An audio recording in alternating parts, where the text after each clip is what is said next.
역사에 의해 철저히 외면받았던 여인 천추태후. 역사 기록의 모순점은 승자에 의해 쓰이고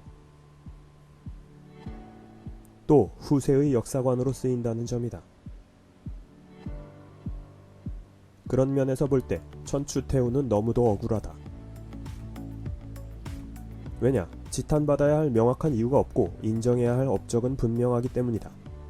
하지만 조선시대에 쓰인 역사는 천추태후를 욕망에 눈먼 음란한 여인으로 묘사하고 있다. 그녀가 반유교, 반중국, 반사대주의를 외쳤고 여성이라는 점 때문이다. 태후가 되지 못한 여인. 천추태후 왕비가 되기까지. 천추태후는 태조 왕건의 손녀였다. 그런데 역시 태조 왕건의 손자인 경종과 결혼을 했다. 더 가관인 건 그녀의 여동생 역시 경종과 결혼을 한다는 것. 당시 고려 왕실의 혼인 방식이 그러했다. 고려 초기 왕가의 혈통 라인은 다음과 같다.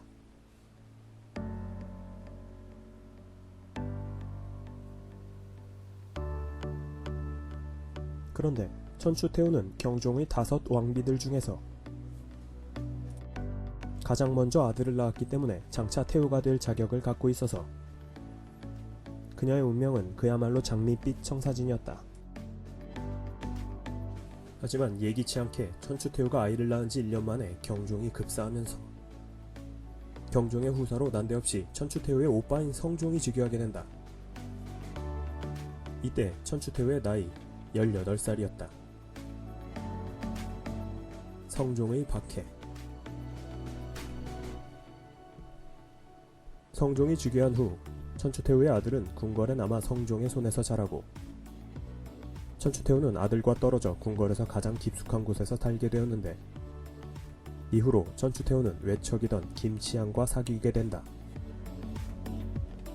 참고로 당시 고려는 여성들의 재혼이 자유로웠던 사회였음. 하지만 둘이 사귄다는 소문이 성종의 귀에까지 들려갔으니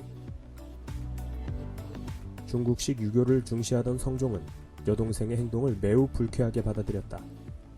조선시대에 쓰인 고려사의 내용을 보면 이때의 일을 두고 이렇게 거친 표현을 하고 있다. 천추태후는 김치향과 밤낮으로 꺼리낌 없이 놀면서 간통했다. 성종은 곧 김치향을 잡아다 곤장을 치고 먼 곳으로 귀양을 보내게 된다. 한편 경종과 사별한 천추태후의 여동생도 이 당시 사귀는 남자가 있었으니 바로 작은아버지인 왕욱이었다. 헐.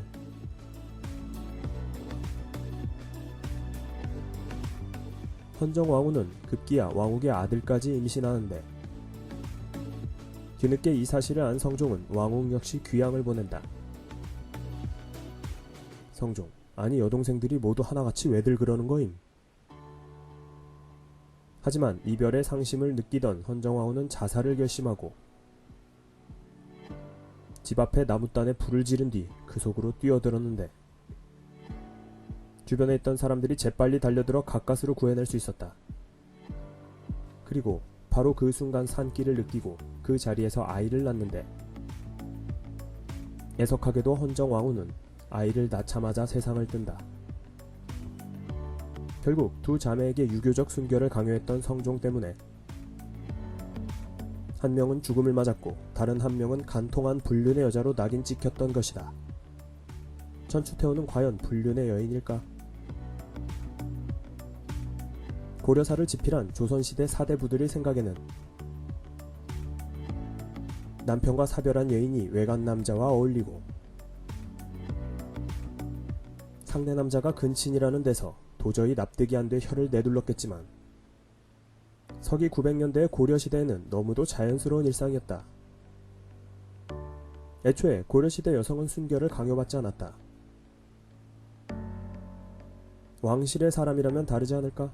아니다. 마찬가지였다. 고려사에 따르면 충소광의 왕비 수비 권씨는 한 차례 이혼 경력이 있는 이혼녀였고 충렬왕의 후궁이었던 숙창원비는 과부였는데 후궁이 되었고 충렬왕이 죽은 다음에는 다시 그 아들이었던 충선왕의 후궁이 된다.